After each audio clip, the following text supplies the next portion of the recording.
하나님 감사합니다.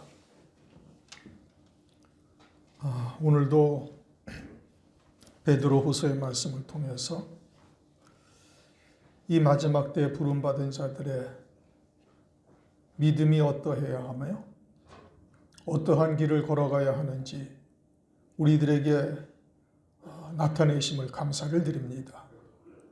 이 시간도 진리의 성령께서 함께 하셔서 하나님의 온전하신 뜻이 나타나게 도와주시고 또 믿음으로 받게 하시고 주님이 걸어가신 그 길을 우리도 뒤따라 갈 수 있도록 역사하여 주시옵소서. 예수 그리스도의 이름으로 감사하며 기도드립니다. 아멘. 네, 오늘은 이제 베드로후서 1장 4절 이하의 말씀 이제 세 번째 시간이죠.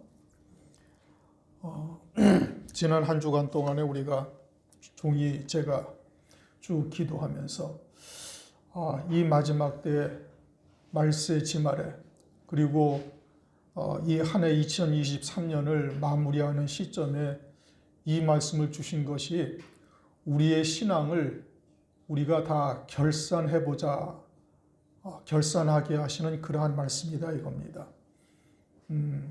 지금 이제 다음 주까지 그러니까 이제 31일이죠. 마지막 날까지 해서 이제 9절까지를 다 끝내려고 합니다. 그러니까 베드로전서 1장 4절부터 9절까지의 말씀을 가지고 하나님께서 4번에 걸쳐서 이 12월 달 들어서 거의 4번에 걸쳐서 이 한 해에 우리의 믿음이 과연 어떠했는가? 그리고 우리가 참된 진리 안에서 믿음의 길을 걸어가고 있는가? 그러하다면 이제 이 베드로후서 1장 4절 이하의 말씀이 우리의 삶 가운데 그대로 다 적용이 되고 나타나고 이렇게 열매들이 나와야 되는 거예요. 그게 당연한 거예요. 그런데 이와 같은 열매들이 아직 우리에게 맺어지지 못하고 있다. 그러면 이제 우리가 다시 한번 신앙의 결단을 하고 새해부터는 새로운 다짐을 하고 이제 이와 같은 하나님의 말씀을 힘입어서 나갈 수 있어야 되는 거예요. 베드로가 이 보배롭고 지극히 큰 약속을 받았잖아요. 그것은 이미 이제 우리가 지난 시간에 걸쳐서 상고했던 것처럼 마태복음 17장에 따로 높은 산, 즉 엿새 후에 따로 높은 산의 영광에 대한 확신을 딱 가진 겁니다. 그리고 엿새 후에 따로 높은 산의 영광은 우리도 받은 거예요. 베드로만 받은 것이 아니라 우리에게도 동일한 약속을 주셨어요. 온 세상에 있는 그리스도인들이 같은 성경을 가지고 있어요. 그런데 마태복음 17장 1절에 엿새 후에 따로 높은 산의 영광이 무엇을 의미하는지를 깨닫고 있는 사람은 아주 극소수일 겁니다. 우리뿐만이 아니라 온 세상에 곳곳에 그러한 종들이나 성도들이 있기는 하겠지만 그것은 절대 세상에 드러나지 아니하고 아주 희귀할 정도로 이사야서 17장을 보면은 그저 감람나무에 그냥 가지 끝에 2-3개 또 무성한 감람나무 가지 끝에 너덧게 남음과 같다라고 하신 말씀처럼 이 말세에 마태복음 17장 1절 엿새 후에 따로 높은 산의 영광이 무엇을 의미하는지를 깨닫고 있는 자들은 그 정도밖에 되지 아니할 것을 성경은 이미 말씀하고 있어요. 그러니 이와 같이 희귀한 말씀을 우리에게 주셨다. 더더군다나 이제는 우리가 베드로후서에서 말씀하신 것처럼 19절에 더 확실한 예언이 우리에게 있어서 아주 등불처럼 비춰주고 있잖아요. 그게 뭐죠? 요한계시록의 말씀이에요. 그저 막연하게 엿새 후에 따로 높은 산이 아니고 여러분 마태복음 한번 다시 읽어보시면 17장이 1절이 그 앞뒤로 왜 엿새 후에 따로 높은 산이라는 이 엿새라는 단어를 왜 쓰셨는지 도무지 없어요. 그냥 아주 느닷없이 딱 말씀하신 게 엿새 후라는 거예요. 그건 아담이 에덴 동산에서 쫓겨난 이후 엿새 후에 이와 같은 영광된 모습으로 주님과 함께 신령한 몸으로 나타날 자들이 있다라는 것을 계시하는 것이고 베드로가 그것을 보고서 베드로후서에서 뒤에서도 다시 말씀하잖아요. 이 18절 이 소리는 우리가 저와 함께 거룩한 산에 있을 때 들었던 거다 이겁니다. 그게 어디예요? 따로 높은 산의 영광이에요. 그리고 베드로가 계속 무엇을 증거하고 있어요? 그걸 증거하고 있는 거예요. 그럼 오늘날 우리들도 역시 마찬가지예요. 그 하나님의 나라에 대한 소망이 그것이 지극히 보배롭고 아주 큰 약속이다 이겁니다. 우리가 그와 같은 약속을 믿음으로 받았어요. 그것을 믿음으로 받은 자가 되어지면 어떠한 삶의 열매가 나타나는가? 세상에 썩어질 것을 피하는 거예요. 물론 이것이 단번에 그와 같은 믿음의 자리에 이르는 사람은 세상에 아무도 없어요. 그거는 뭐 어느 누구도 마찬가지예요. 그러니까 로마서 1장 17절에 복음에는 하나님의 의가 나타나는데 믿음으로 믿음에 이르게 하는 거예요.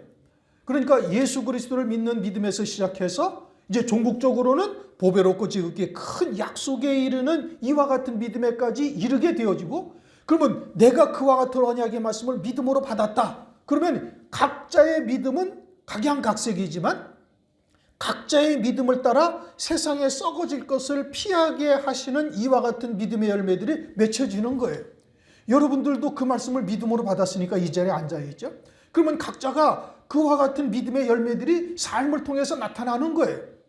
그 믿음이 이제 성장해서 장성한 분량에 이른 자들은 뭐 세상의 물질이나 더 나아가서는 자기의 육신의 목숨까지도 기꺼이 버릴 수 있는 그러한 헌신의 열매들이 교회를 통해서 나타나는 것이고, 믿음이 적은 자들은 적은 대로 그 믿음이 나타나는 거예요. 그래서 그 믿음이 반드시 이와 같이 믿음으로 받은 자들은 썩어질 것을 딱 피하게 하는 역사가 반드시 나타나는 것이고, 그러면서 그에 따라서 믿음이 자라감에 따라서 신의 성품 그리스도의 형상으로 세워져 가는 거예요. 온전함에 이르기까지 어떠한 과정들이 벌어지는가, 그거를 이제 8가지로 쭉 설명을 하고 있는 거예요. 믿음이 먼저는 있어야 되죠. 그것은 이제 단번에 주신 믿음이다 이겁니다.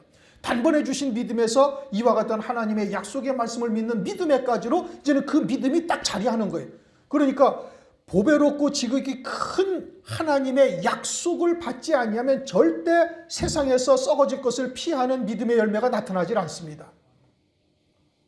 그러니까 우리가 하늘의 그와 같은 큰 영광에 대한 소망이 우리 안에 딱 자리하지 아니하면 절대 세상에 썩어질 것을 피할 수 있는 믿음의 열매가 나타나지도 아니하고, 그리스도의 형상으로 신의 성품에 참여하는 이와 같은 믿음의 열매도 또 나타나질 않는 거예요.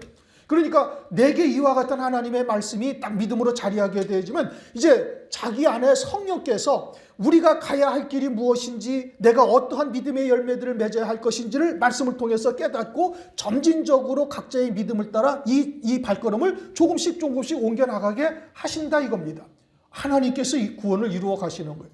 이제 그 과정을 이제 믿음에서 시작을 하는 거예요. 그럼 믿음이 뭐라고 그랬어요? 예수 그리스도를 믿는 믿음에서 이제 그 신앙이 자라서 이제 보배롭고 지극히 큰 약속이 무엇인지를 깨닫고, 하늘나라에 나를 위해서 예비하신 영광이 어떠하다. 첫째 부활의 영광이로구나. 어린 양의 아내로구나. 그리고는 이제 환난 날에 이루실 이와 같은 구원의 말씀을 통해서 환난을 두신 것이 우리로 하여금 그와 같은 영광에 이르게 하시기 위한 하나님의 사랑이라는 것을 깨닫고 믿음으로 받는 거예요. 아직 온전한 성숙한 믿음, 그리스도의 형상으로는 온전히 세워지지는 못했지만 이제는 거기에서 한 발자국씩 내딛게 한다 이겁니다. 그러면서 나타나는 그 열매가 뭐예요? 믿음, 그 다음에는 덕이다 이겁니다. 덕이라는 것은 이제 여러분들이 이 믿음에서 덕에서 지식을, 지식에서 절제, 절제에서 인내, 경건, 형제, 우애, 사랑, 이와 같은 것이 우리의 인격에 관계되는 문제가 절대 아닙니다. 만약에 이런 것을 인격에 관한 문제로 해석을 하면 그것이 바로 사람의 계명인 거예요. 성경은 우리의 영에 관한 말씀이에요. 우리의 영이 어떻게 하여야 그리스도의 형상으로 성숙한 신앙으로 세워지는가에 대한 말씀이지, 인격, 인품을 다듬는 것이 아니다 이겁니다. 덕을 세우라. 너그럽고 어진 그런 마음씨를 가져라. 이게 아니고, 예수 그리스도께서 이 땅에 오셔서 참된 섬김, 덕이 무엇인지를 우리에게 보여주신 거예요. 그래서 이제 세족식이라는 것을 제가 예를 들어서 설명을 했어요. 세족식이 아니잖아요. 그런데 일반적으로 모든 사람들이 알기를 다 어떻게 해요? 세족식으로 알아요. 그래서 그냥 세상에서도 할 수 있는 일이에요. 세상에서도 그렇게 섬기는 일을 한단 말이에요. 그러면 그것이 영생의 열매가 되는 겁니까? 아니란 말씀이에요. 오직 그리스도 안에서 그리스도께서 우리를 섬기신 섬김을 쫓아서 우리가 그렇게 섬겨야 되는 거예요. 예수님은 우리를 어떻게 섬겼어요? 당신의 목숨을 버리시기까지 무엇을 위해서? 우리의 영생을 위해서 그러신 거예요. 그렇게 참된 참된 섬김은 그 초점이 어디에 맞추어져 있어야 되는가? 영생에 그 초점이 맞추어져 있어야 되는 거예요. 그리고서는 그 덕에 뭐가 있어야 된다고? 절제가 있어야 된다라고 말씀하고 있는 거예요. 너희 믿음의 덕의 지식을. 그러면 덕의 지식의 근본은 뭐다? 예수 그리스도인 것이고, 그럼 예수 그리스도를 아는 것이 지식인데, 그럼 무엇에 대해서 예수 그리스도를 아는 거예요? 예수 그리스도의 영광과 예수 그리스도께서 받으신 고난을 아는 것이 지식의 본질이다 이겁니다. 세상의 지식이 아니잖아요. 그러니까 우리가 그리스도 안에서 섬김의 덕을 베풀되 왜 섬김의 덕을 베풀어야 되는가? 그것이 그에 따른 영광이 무엇인지를 정확하게 깨닫고 그 영광을 얻기 위해서는 고난도 함께 수반되어져야 된다 이겁니다. 로마서 8장 17절 말씀처럼 그리스도와 함께한 후산이 그리스도와 함께 영광을 얻기 위해서는 우리가 그리스도와 함께 고난도 받아야 될 것입니다. 그러나 현재의 고난은 장차 나타날 영광과 좋게 비교할 수 없다. 이와 같은 하나님에 대한 그리스도에 대한 지식을 더 깊이 깨닫는 거예요. 그럼 성경에서 예수 그리스도의 근본이 어디서부터 시작되었고 우리의 구원이 어디서부터 시작되었고 그러니까 창세기의 가죽옷의 구원부터 시작해서 멜기세덱을 통해서 이 하나님의 놀라운 사랑과 섭리를 성경에 아주 기가 막히게 톱니바퀴 물리듯이 정확하게 우리에게 깨우쳐 주시는 거예요. 그건 영적인 지식이죠. 그와 같은 영적인 지식을 더할 뿐 아니라 이제 거기에 또 뭐가 더 있어야 된다고? 이 절제다 이겁니다. 이것도 세상적인 개념으로서 절제하라는 얘기가 아니고 성령의 열매로서의 절제를 말하는 것이다. 그럼 성령의 열매로서의 절제가 뭐냐? 그것은 성령의 능력 안에서 자기의 육체를 통제, 제어할 수 있는 자가 되어야 되는 거예요. 그러니까 인품의 격을 높이라 이런 의미가 전혀 아니다. 그러니까 만약에 그렇게 해석을 한다면 그게 뭐예요? 그게 다 사람의 계명인 거예요. 이건 사전적인 해석을 하는 것이고 그건 인간의 사상에서 벗어나지를 못하는 거예요. 하나님이 인간의 사상에 통제를 받습니까? 그 안에 들어있습니까? 아니란 말씀이에요. 하나님은 무한하시잖아요. 그런데 어떻게 인간의 사상으로 하나님을 딱 제한해버리고 그것이 하나님의 말씀이다, 하나님의 뜻이다 이야기를 한다면 이것은 하나님을 전혀 모르는 자요, 하나님을 사람과 같이 여기는 자가 되는 거예요. 그건 하나님의 이름을, 그러면서 하나님을 찬양하고 그러면서 하나님의 이름을 부른다는 것은 그건 하나님의 이름을 아주 만홀히 여기는 자예요. 하나님을 우습게 보는 자죠. 하나님이 누구신지를 전혀 모르는 자다 이겁니다. 그러니 성령 안에서 육체의 소욕들을 통제하고 절제하며 오직 성령으로만 사는 거예요. 예수님이 그렇게 사셨잖아요. 예수님이 오직 성령의 충만함을 입고 성령으로만 사셨어요. 그래서 십자가의 달리심도 성령으로 십자가에 달리시고 부활도 성령으로 부활하시고 하나님 보좌 우편 중 영광 중에 앉아 계시는 거예요. 그게 절제다 이겁니다. 이제 여기까지 지난 시간에 우리가 상고를 한 거예요. 그러면서 나타나는 그 다음의 열매가 뭐라고요? 이제 인내의 열매를 맺어야 된다. 그렇게 말씀을 하고 있어요. 인내라는 것은 일반적인 사전적인 해석은 참는 거죠. 참을 인자를 이제 한자어를 예를 들면서 이와 같이 참으라. 그것은 인격의 성품을 말하는 것이고 성경에서의 인내라는 것이 무엇이냐? 성경에서의 인내라는 것은 소망 안에서의 인내를 말하는 거예요. 우리가 왜 참아야 되는가? 그것은 하늘에 영원한 소망을 우리를 위해서 하나님께서 예비하신 영광이 있고 영원한 소망을 있으니 그 소망을 인하여 참는 것을 말하는 거예요. 우리나라는 민족이 한의 민족이라고 그러잖아요. 그러니까 우리가 무슨 우리나라의 그 전통적인 민요를 보면 그냥 한이 서린 게 많이 있어요.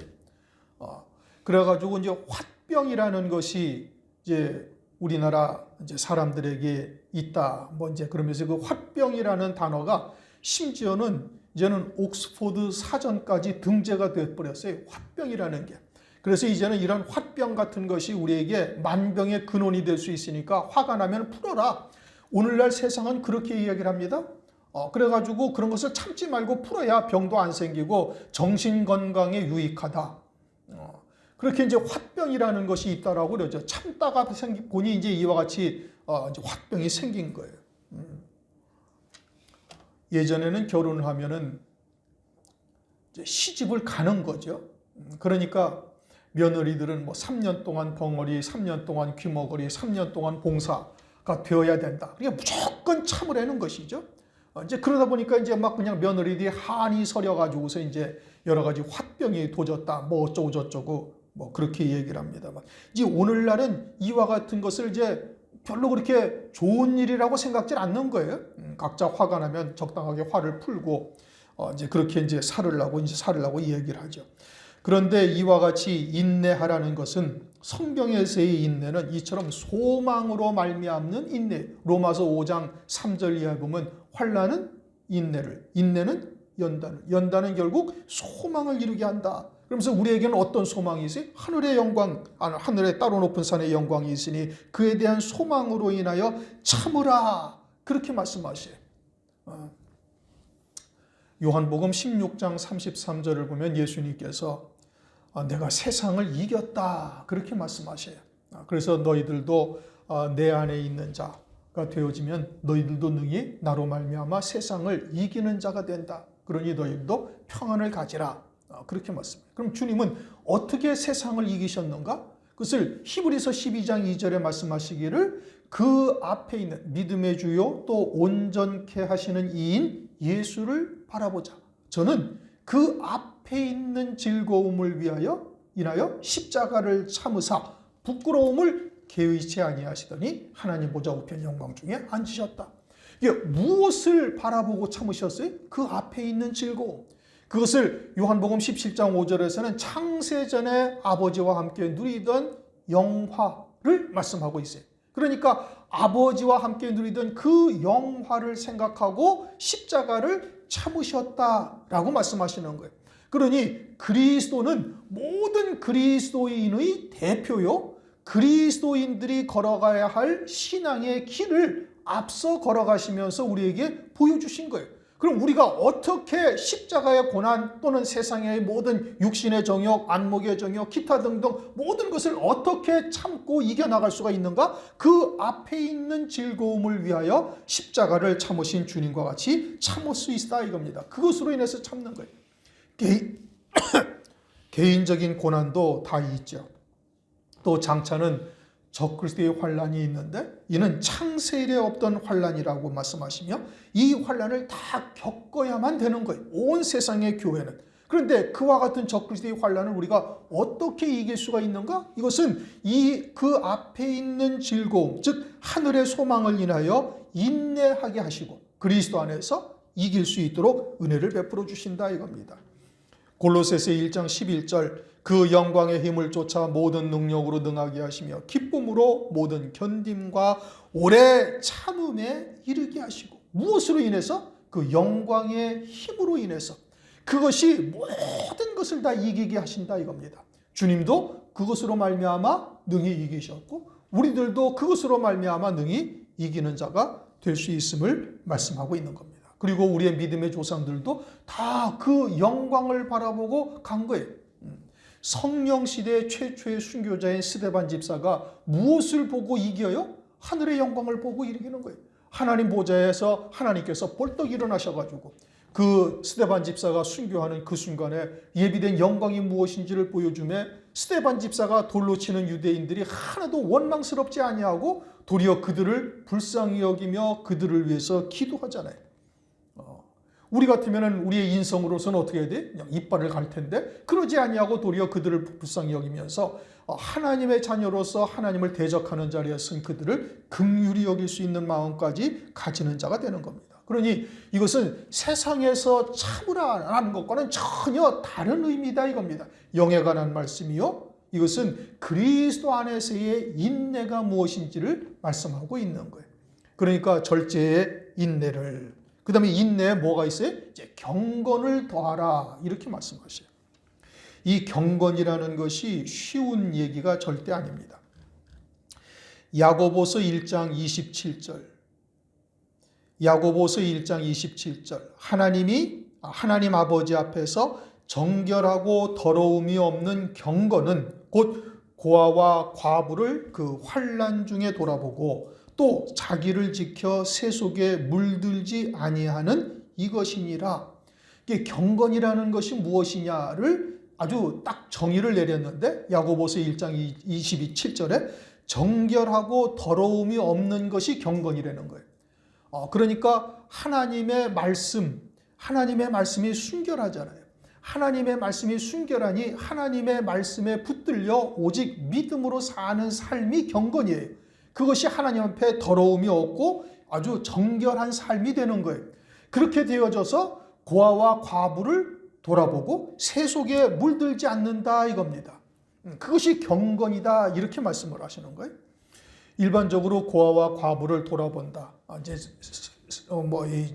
정결하고 더러움이 없는 이와 같은 경건이라는 것이 하나님의 말씀이 순결하니 순결한 하나님의 말씀을 믿는 믿음으로 사는 것이라고 말씀을 드렸어요. 그러면 고아와 과부를 돌아본다라는 것이 무엇을 말하는가? 이제 세상에서도 고아와 과부를 돌아보는 것은 그건 당연한 것이죠. 그것을 나쁜 일이 아니고 교회가 그것을 외면해서도 또 안 되는 일이기도 해요. 그런데 그것은 세상도 하는 일이에요. 세상도 고아원 세워놓고 또 이제 오늘날은 노령복지라 해서 어려운 사람들을 다 도와주고 있잖아요. 그러면 고아와 과부를 돌아보는 것이 경건이라는 거예요. 다시 읽어드릴게요. 하나님 아버지 앞에서 정결하고 더러움이 없는 경건은 곧 고아와 과부를 그 환난 중에 돌아보고 또 자기를 지켜 새 속에 물들지 아니하는 이것이니라. 야고보서 1장 27절에 경건이라는 것에 대한 정의를 딱 내렸는데 그 중에 하나가 뭐예요? 고아와 과부를 돌아보는 거예요. 그러면 세상에서도 고아와 과부를 돌아보는 자들을 하나님께서 경건하다고 하십니까? 절대 아니죠. 그런 의미가 아니다 이겁니다. 그런데 이번에도 성지순례 갔을 때 누가 딱 우리를 대접을 하는데 그러면 고아와 과부를 돌아보는 거 성경에서 말씀하셨는데 그것은 뭡니까? 그래서 그것이 하나님 예수 그리스도 안에서의 고아지 아버지가 누군지를 알지 못하는 자 신랑이신 예수 그리스도를 맞이할 수 없는 자 이게 과부지. 그러니까 복음과 진리 안에서 하나님의 말씀을 믿는 참된 진리의 말씀을 믿는 믿음으로 사는 자가 되어졌으면 그와 같은 영적인 고아에게 참된 아버지가 누구인지를 증거하지 아니할 수가 없는 것이고 오실 그리스도를 신부로 맞이할 수 없는 자들에게 그와 같은 자들에게 진리의 말씀을 증거해서 신부의 신앙에 세워질 수 있도록 인도하는 것 이게 고아와 과부를 그리스도 안에서 도와주는 것이죠. 그것이 참된 생명의 길로 인도하는 역사인 것이고 그것이 하나님이 보시기에 그게 경건이죠. 세상에서 고아와 과부를 돌아보는 것이 경건입니까? 그게 경건이라고 성경은 말씀하고 있지 않아요. 그게 선이라고 성경에서 말씀하고 있지 않다 이겁니다. 그런데 일반적으로 다 그렇게 얘기를 하는 거예요. 오늘날 교회들도 다 그렇게 얘기를 해요. 천주교에서 지은 것이 고아원부터 지었어요. 그러면서 걔네들은 그와 같은 행위적인 신앙의 그러한 신앙을 가진 것들을 그것을 참이라고 이야기를 해요. 이 문자대로만 해석을 하는 거예요. 그리고 세상적인 시각에서 바라보고 있는 거예요. 인간적인 해석을 하는 것이죠. 그러니 성경에서 말씀하시는 고아와 과부가 무엇을 의미하는지를 전혀 깨닫고 있지를 못하는 거예요. 지금 하나님 아버지 앞에 정결하고 더러움이 없는 경건은 우선 그 본질은 뭐예요? 순결한 하나님의 말씀을 믿는 믿음으로 사는 거예요. 하나님의 말씀에 붙들려 사는 거예요. 그것은 당연히 하늘 소망 가운데 이 땅에서 세상과 나를 십자가에 못 박고 믿음으로 사는 것이죠. 그 믿음으로 사는 자들이 영적인 고아, 영적인 과부를 보면 어떻게 되겠어요? 복음과 진리의 말씀을 증거해서 그들을 살리고 참된 아버지가 누구인지를 알게 하셔서 그들로 영생의 복을 누릴 수 있는 영원한 하늘의 복을 누릴 수 있는 자로 세우는 것이 그들의 사명이고 그게 신앙의 본질인 거예요. 그것을 성경에서는 경건이다라고 이야기를 하고 있어요. 새 속에 물들지 아니한 자, 당연히 하늘에 속한 자가 되어졌으면 오늘 사절 말씀처럼 세상에 썩어질 것을 피하는 것은 그건 당연한 결과죠. 그건 경건의 삶을 살고 있는 자라면 그건 당연한 거예요. 하나님을 믿으면서 하늘에 속한 자로 거듭난 자여 새 피조물이라 하면서 세상의 것이 신앙의 목적이 되어져 있고 그것이 기도의 제목이 되어져 있다면 이것은 하나님의 말씀을 아주 이율배반적인 겁니다. 그건 하나님의 말씀이 무엇인지 하나님이 누구신지를 전혀 깨닫고 있지를 못하고 있다 이 뜻인 겁니다. 그런데 오늘날 뭐 예수 믿고 복 받고 예수 믿고 잘 되고 예수 믿고 세상에서 출세하고 행복한 가정을 가져야 되는 것이, 그것이 마치 신앙의 본질처럼 이야기하는 것이 오늘날의 현실 아니에요? 사람의 계명이죠. 모두가 다. 사람의 지식과 사람의 사상을 넘어서지를 못하는 거예요. 하나님의 말씀을 전부 다 사전적으로 해석을 하면 하나님은 나와 같은 사람이다, 이 뜻입니다. 사람의 생각, 사람의 사상, 또는 사람이 생각하는 그 범위를 넘어서지 못하는 하나님이, 그런 하나님이 하나님이십니까? 하나님은 그런 하나님이 아니셔요. 천지와 만물을 지으시고 무한하시고 무체하다. 어떠한 형상이 없으신 영원히 살아계신 하나님이신 거예요. 그런데 하나님을 그렇게 사람의 사상으로 또는 세상의 이치로 또는 윤리도덕으로 하나님의 말씀을 해석해서 하나님을 마치 사람과 같은 존재로 만들어 버린단 말이에요. 그게 사람의 계명으로 하나님을 섬기는 것이고, 그렇게 하나님을 섬긴다면 그것은 결국은 어떻게 된다? 결국은 멸망으로 끝나고 마는 거예요. 하나님의 이름을 만홀히 여기는 자가 되는 것이죠. 주님은 그와 같은 삶을 사셨어요.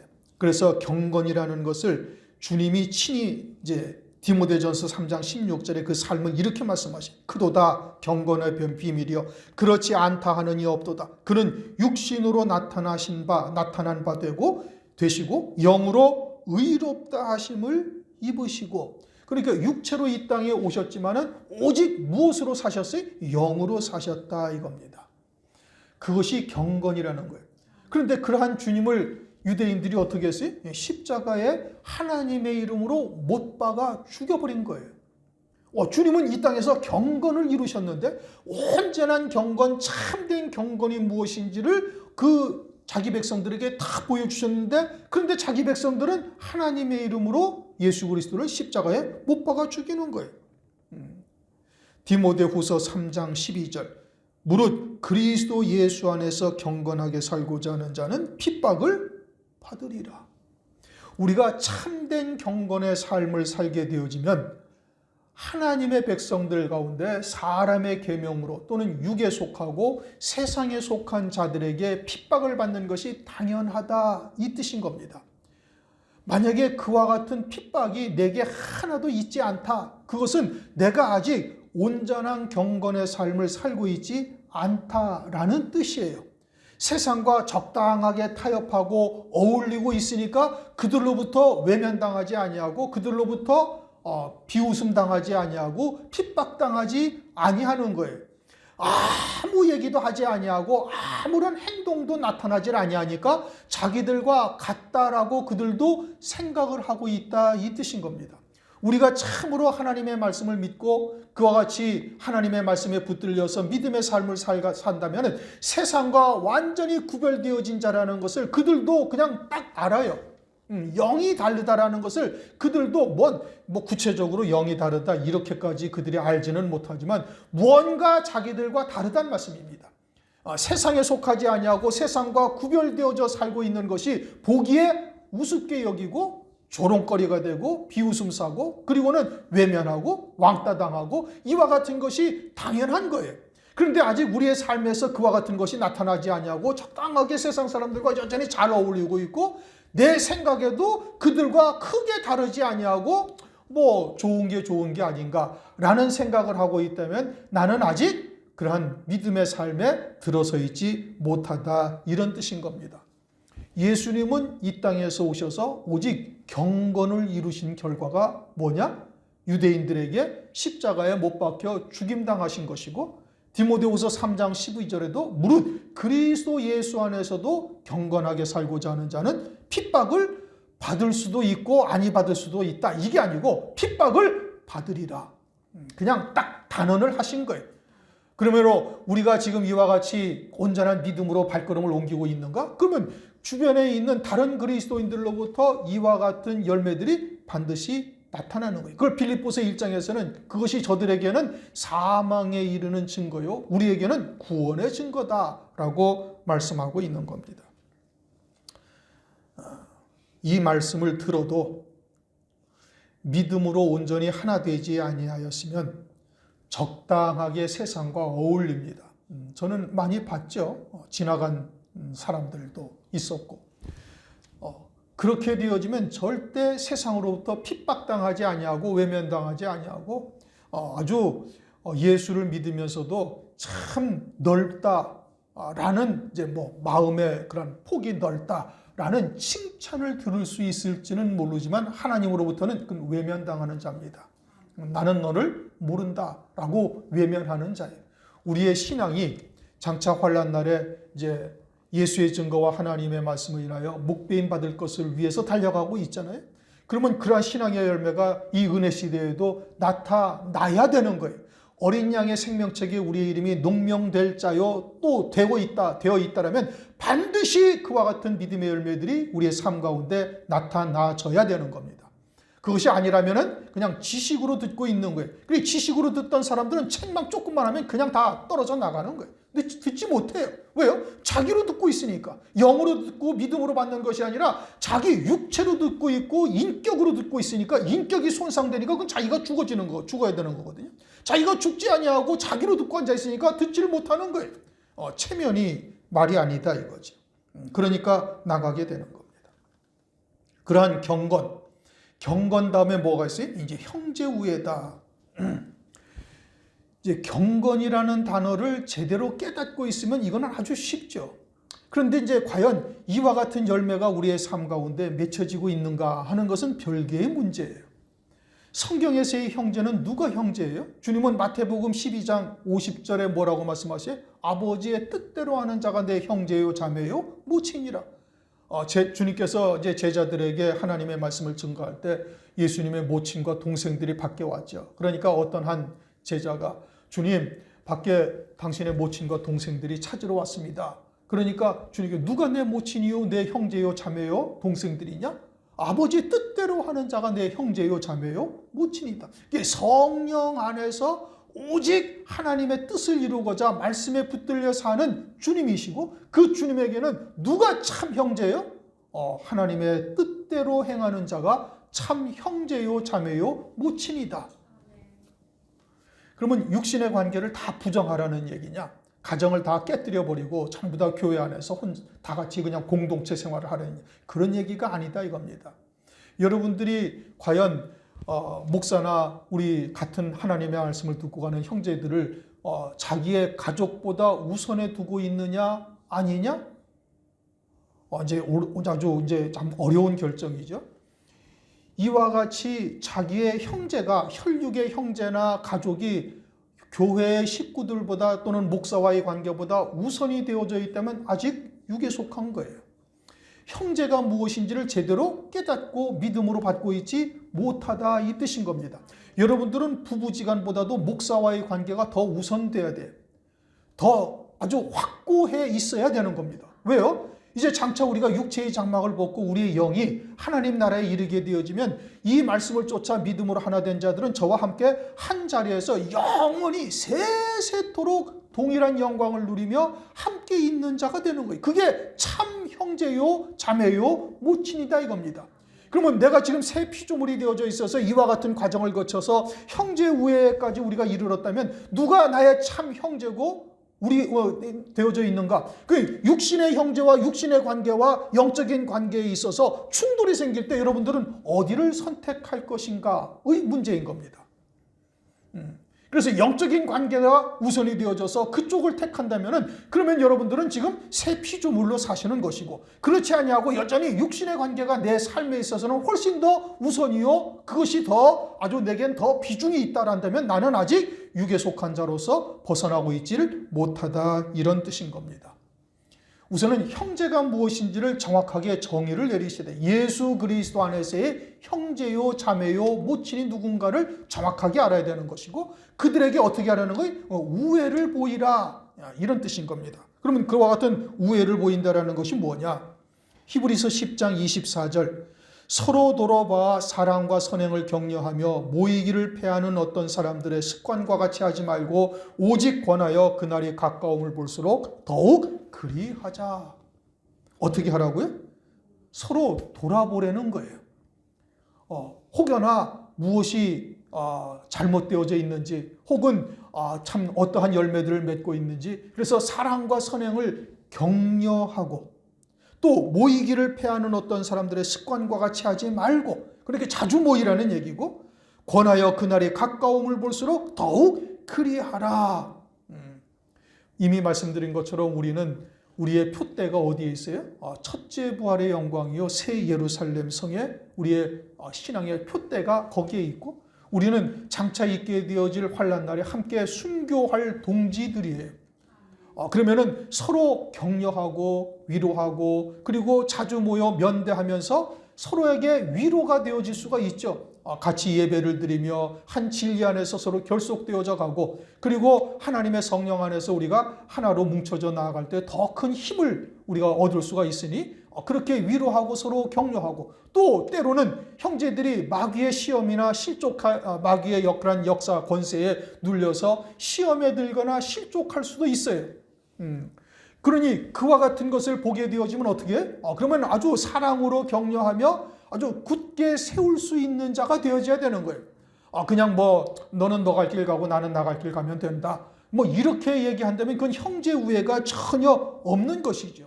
말씀드린 것처럼 우리는 장차 환난 날에 함께 우리의 육신의 목숨을 내어놓을 동지들 아니겠어요? 나라를 위해서 목숨을 버린 자들을 순국 열사들이다. 그것을 아주 선열이라고 이렇게 귀하게 여기죠. 그리스도인으로서 하나님의 나라를 위하여 자기의 목숨을 버리는 이 순교는 그보다 훨씬 더 엄중한 겁니다. 하나님께서 벌떡 일어서실 뿐 아니라 하늘나라가 그 순간에 일시적으로 다 정지가 되어버려요. 그러니 이 우리가 순교하는 그 순간이 얼마나 장엄하면 하나님께서도 벌떡 일어서실 이와 같은 순간이 되어지는가? 그리고 그들을 영접하며 하나님께서 얼마나 기뻐하시며 그들에게 누릴 영광들을, 예비하신 영광들에게 합당한 자로 세워졌음을 아주 기뻐하시면서 우리를 받아들이신다 이겁니다. 그러니 그와 같은 형제들이 혹 시험에 들어서 있을 때 그 절대 목사한테 이야기하지 않습니다. 목사는 목사니까 또 뻔한 이야기 할 것이 뻔하니 이제 형제들이 이제 이웃에 있는 성도들한테 어쩌고 저쩌고 이제 이야기하겠죠. 여러분들이 그러한 이야기를 만약에 듣게 되어진다면 그러면은 바로 그들을 세울 수 있어야 되는 것이고, 그렇지 못하면은 목사한테 얘기를 해서 그와 같이 시험에 든 부분들이나 이런 부분들을 해결할 수 있어야 되는 거예요. 성경에 뭐라고 말씀하시는 거 아니? 야고보서 5장 19절. 내 형제들아, 너희 중에 미혹하여 진리를 떠난 자를 누가 돌아서게 하면 너희 알 것은 죄인을 미혹한 길에서 돌아서게 하는 자가 그 영혼을 사망에서 구원하여 허다한 죄를 덮을 것이니라. 그러면 아주 허다한 죄를 덮으며 아주 빛 가운데 인도하는 그러한 역사가 하늘의 별과 같은 영광을 누리게 되어질 것을 다니엘서 12장에서도 말씀하고 있어요. 그러므로 우리가 형제 우애라는 것은 형제를 서로 돌아보고 사랑으로 격려하고, 혹 실족할 위기에 처했으면 권면하고, 그리고 바른 길로 이끄는 역사가 있어야 되는 것이죠. 이것이 형제 우애를 나타내는 겁니다. 그리고는 형제 우애에 이제는 사랑을 공급하라. 결국은 이제 사랑으로 모든 것이 다 귀결이 되는 것이죠. 그리고는 이 사랑도 역시 세상에서의 이러한 사랑은 있지를 않아요. 무슨 동물적인 사랑도 아니고, 남녀 간의 사랑도 아니고, 형제지간의 사랑도 아니고, 친구 간의 사랑도 아니고, 사제지간의 사랑도 아니고, 이 사랑은 하나님의 사랑이요 영원한 사랑이에요. 그러면 하나님의 사랑은 우리에게 어떻게 나타났는가? 로마서 5장 8절. 우리가 아직 죄인 되었을 때 그리스도께서 우리를 위하여 죽으심으로 하나님께서 우리에 대한 자기의 사랑을 확증하셨느니라. 하나님의 사랑은 우리에게 어떻게 나타나셨다고요? 독생자를 희생하시는 사랑으로 우리에게 나타나신 거예요. 독생자라 하는 것은 하나밖에 없는 아들이다 이 뜻인 겁니다. 유일한 아들이에요. 그러니까 그 아버지께서 얼마나 사랑을 하실 것이고, 그 하나님의 온전한 사랑은 그냥 그 아들 하나에게 다 있어요. 그런데 그 아들을 우리를 위해서 희생하신 것이다 이겁니다. 요한복음 3장 16절. 하나님이 세상을 이처럼 사랑하사, 여기서 세상이라는 것은 자기 백성들을 말하는 것이다 이거죠. 하나님이 세상을 이처럼 사랑하사 독생자를 주셨으니 이는 저를 믿는 자마다 멸망치 않고 영생을 얻게 하려 하심이라. 그러니 우리가 이러한 하나님의 사랑을 얼마나 깨달아 알고 믿고 있는가? 그리고 그와 같은 사랑을 우리가 깨닫고 알고 있다면 이제는 너희도 이와 같이 사랑하라. 요한복음 13장 34절에 내가 너희를 사랑한 것 같이 너희도 서로 사랑하라. 그러면 그 사랑은 어떻게 사랑하라는 거예요? 너희 목숨을 버리기까지 할지라도 그렇게 사랑을 하라라고 말씀하고 있는 겁니다. 요한일서 3장 16절 그가 우리를 위하여 목숨을 버리셨으니 우리가 이로써 사랑을 알고 우리도 형제를 위하여 목숨을 버리는 것이 마땅하니라. 기독교가 사랑의 종교라고 얘기를 하죠. 그 이유는 요한일서 4장에 하나님은 사랑이심이라고 말씀하기 때문에 그렇게 말씀하고 있어요. 그러나 그 사랑은 목숨을 버리기까지 하는 사랑이에요. 그러니까 그리스도교는 결국 순교로 끝나게 되는 겁니다. 그리고는 이제 우리가 시작이 아담과 하와와 가인과 아벨로부터 시작하는데 그 아벨이 최초의 순교자잖아요. 그 아벨이 왜 순교를 했어요? 가인이 하나님 앞에 제사와 예물을 드리는데 그것이 연락되지 않는 거예요. 그러니까 아벨 것은 연락이 됐는데 가인의 것은 연락이 안 돼. 아벨의 것이 연락이 된 이유를 아벨은 알고 있죠. 자기 자신이 먼저 산제물이 되어지고 산제물이 되어진 자로서 드려지는 예물이니 하나님께서 기쁘게 받으신 거예요. 그런데 가인은 스스로가 제물이 되질 아니한 거예요. 그래서 가인에게 그와 같이 하나님의 기쁘신 뜻이 무엇인지를 증거하니까 그러니까 이 가인은 할례받지 못한 귀가 되어져서 자기가 죽어야 된다고 그러니 그와 같은 말을 깨닫지를 못하고 도리어 욕으로 여기고 아벨을 쳐 죽이는 역사가 나타나죠. 그러니 아벨이 아무 소리 아니하고 가만히 있으면 절대 순교하지 않습니다.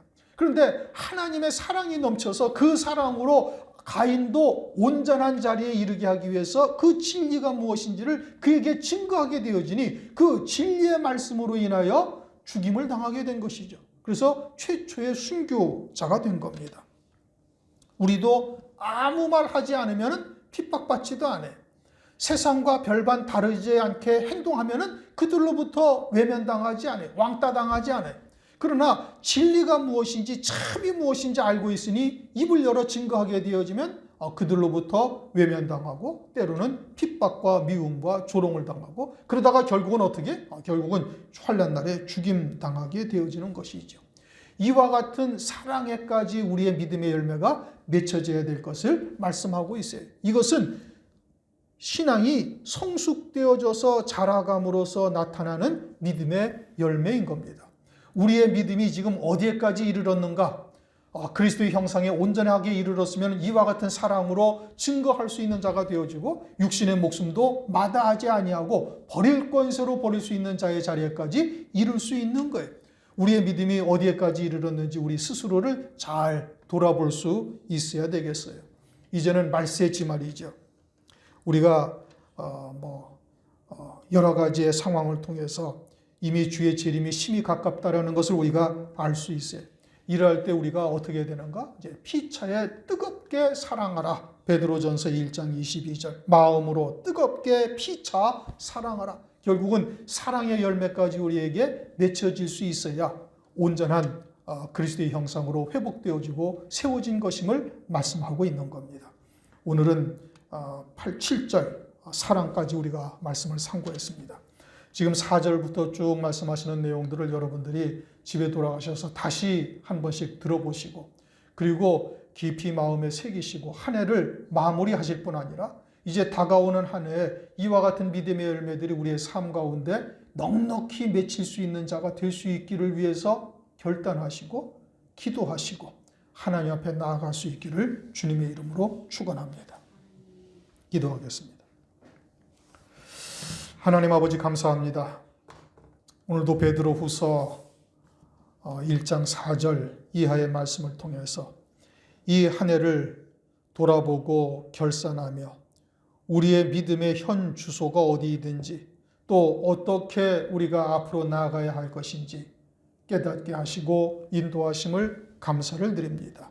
우리가 하나님의 말씀을 더욱 세밀하게 깨닫고 믿음으로 하나 되어져서 이제 그와 같은 신앙의 결단을 하고 힘차게 우리의 발걸음을 옮겨 나갈 수 있도록 은혜 위에 은혜를 더하여 주시옵소서. 우리의 삶 가운데 이와 같은 믿음의 덕을, 절제를, 지식을, 절제를, 인내를, 또 경건을, 형제 우애를, 그리고 그에 대해 사랑까지 이룰 수 있는 자 될 수 있도록 역사하여 주시옵소서. 예수 그리스도의 이름으로 감사하며 기도드리옵나이다. 아멘.